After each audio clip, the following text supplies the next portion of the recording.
Hi అండి అందరికి. Welcome to day 11. మీ అందరి డైట్లో ఫైబర్ని యాడ్ చేసుకున్నారా అనుకుంటున్నాను. ఇంకా ఈరోజు టాపిక్లోకి వద్దాం. మీలో ఎంతమందికి రోజంతా ఏ నొప్పులు లేకుండా ఎనర్జెటిక్గా చలాకీగా అన్ని పనులు చేసుకోవాలని ఉంది? అదేం క్వశ్చన్ అండి. అందరికీ అలాగే ఉంటుంది అనుకుంటున్నారా? సరే సరే, అయితే ఈరోజు చెప్పినవన్నీ తూచా తప్పకుండా పాటించండి. మీరు అలాగే ఎనర్జెటిక్గా యాక్టివ్గా ఉంటారు. ఓకే, ఈ రోజు టాపిక్ వచ్చేసి ఫిజికల్ యాక్టివిటీ. ఫిజికల్ యాక్టివిటీ అసలు ఎందుకు?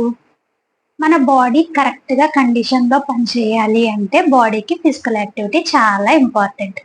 ఎలా అయితే ఒక సైకిల్ కానీ ఒక మిషన్ కానీ మనం వాడకుండా పక్కన పెట్టేస్తే అది తుప్పు పట్టేసి కొన్నాళ్ళకి పనిచేయకుండా పోతుందో మన బాడీ కూడా అంతే.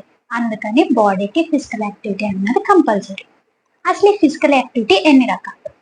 2 రకాలు. ఒకటి వ్యాయామం, రెండవది కదలికలు, మూమెంట్.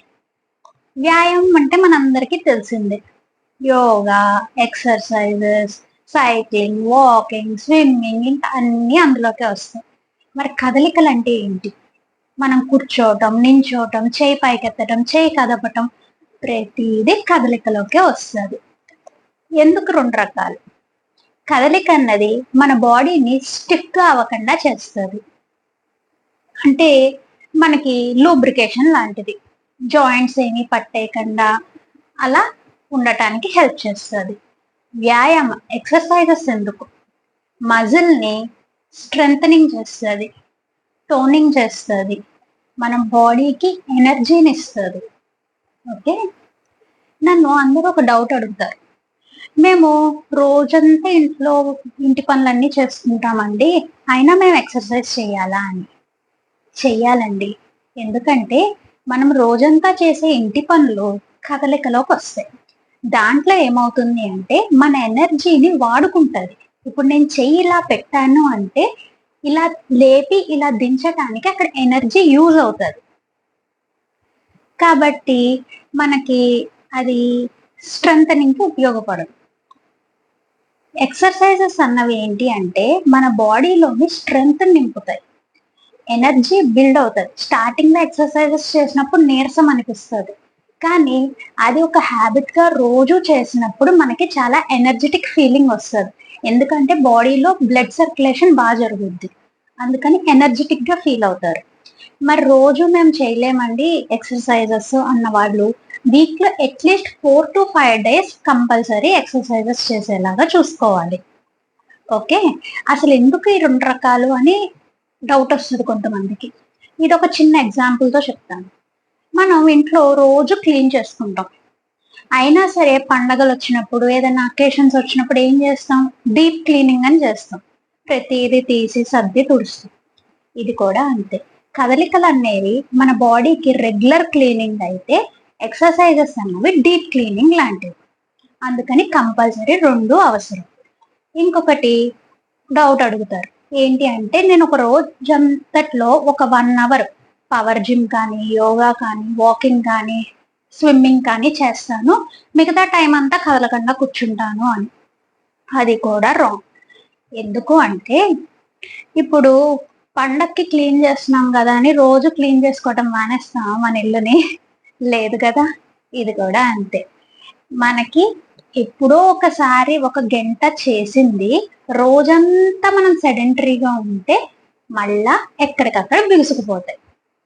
అందుకని మనకి కదలికలు, ఎక్సర్సైజ్ 2 బ్యాలెన్స్డ్గా ఉండాలి. అప్పుడే మనం ఫిజికల్గా ఫిట్గా ఉంటాం. ఈ రెండింటిని ఎలా బ్యాలెన్స్ చేసుకోవటం? ముందు ఈజీగా తెలుసుకుందాం. ఎక్సర్సైజ్ అందరికీ తెలిసిందే. ఒక 30 to 45 minutesతో స్టార్ట్ చేసి 45 minutes to 1 hour డైలీ ఏదో ఒక ఎక్సర్సైజ్ ఉండేలాగా ప్లాన్ చేసుకోవాలి. అన్ని వయసుల వాళ్ళకి ఇది ఇంపార్టెంట్. వాళ్ళ వయసుకి బట్టి, వాళ్ళ బాడీ సహకరించిన దాన్ని బట్టి, వాళ్ళ స్టామినాని బట్టి వాళ్ళు ఎక్సర్సైజ్ అన్నది ఎంచుకోవచ్చు.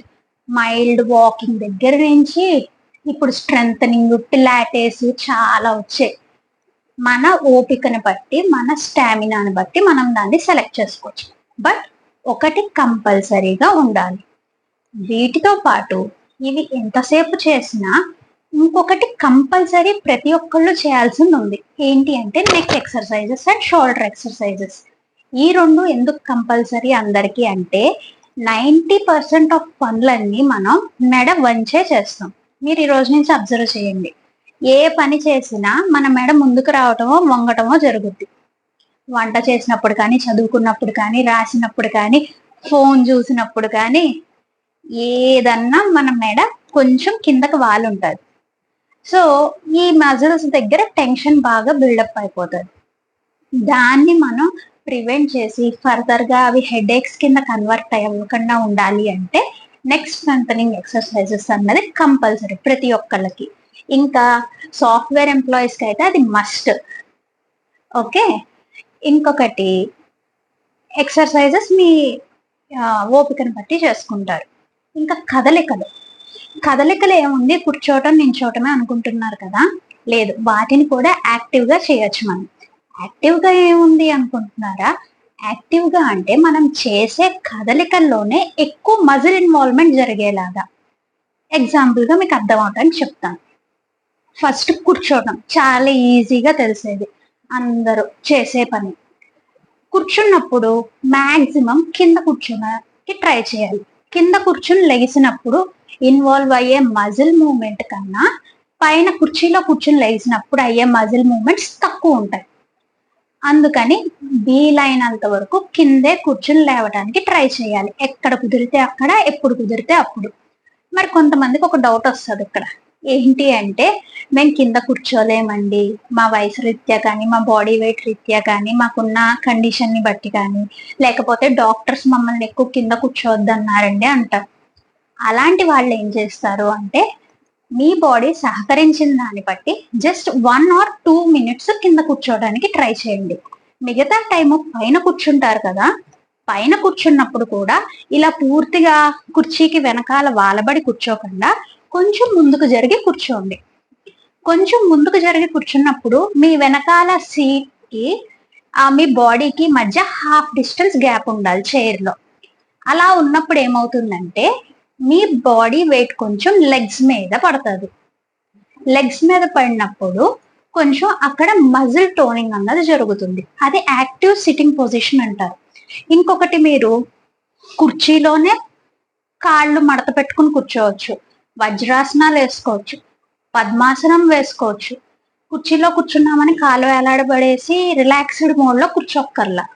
మనం అలా కూర్చున్నప్పుడు కూడా మన బాడీ ఏంటంటే నెమ్మదిగా దానికి ట్యూన్ అవుతుంది. తర్వాత మనం కింద కూర్చోడానికి కూడా హెల్ప్ చేస్తుంది అది. ఓకేనా? ఇంకొకటి, నించుని చేసే పనులు. కింద కూర్చునే వాళ్ళు అయితే హ్యాపీగా ఏ పనులన్నా ఎంతసేపు అన్నా మామూలుగా కూర్చోవచ్చు, కాళ్ళు చాపుకుని కూర్చోవచ్చు, వజ్రాసనంలో కూర్చోవచ్చు, పద్మాసనంలో కూర్చోవచ్చు, ఇంకా ఎలా కావాలంటే అలా ఎంతసేపు కావాలంటే అంతసేపు కూర్చోవచ్చు. చాలా చాలా మంచిది. ఇంకా నించుని చేసే పనులు కొన్ని ఉంటాయి.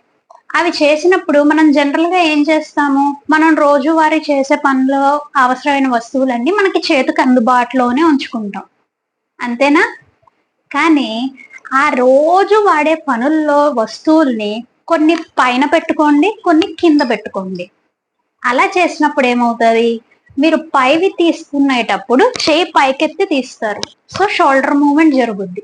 ఇంకా కొంచెం పైకి పెట్టుకున్నారు అంటే కాళ్ళు కొంచెం ఎత్తి పట్టుకుంటారు దాన్ని. అప్పుడు ఏమవుతుంది, మీరు తెలియకుండానే తాడాసనం వేసేస్తున్నారు అక్కడ, అవునా? ఇంకా కింద పెట్టుకుంటారు కొన్ని వస్తువులు.